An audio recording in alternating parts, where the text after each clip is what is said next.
Welcome to Sweet Life Beat Life. We hope this video helps. You begin by confirming the basics quickly. Plug the original charger into a working outlet and watch the LED for life. If the LED stays off, try a different outlet and reseat the magnetic connector to ensure proper contact. Once done, press and hold power plus volume up for 30 seconds to force a full shutdown and restart.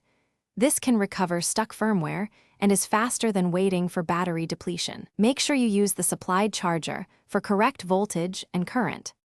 You now move into deeper resets.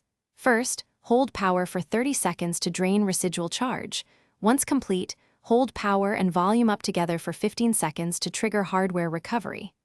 After that, remove any type cover, SD cards, and USB devices. Peripherals can block startup. Next, attempt to boot into UEFI by holding volume up while pressing power. This confirms whether firmware is responsive and lets you inspect boot order and battery health indicators.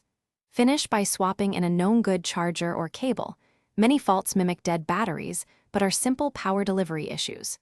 If you can access UEFI, run diagnostics and attempt a system recovery image from a USB drive you create on another PC.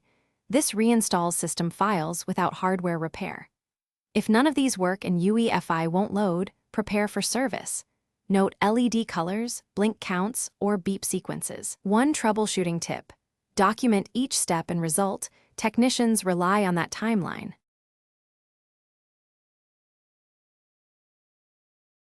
Thanks for watching. Consider subscribing if we helped you.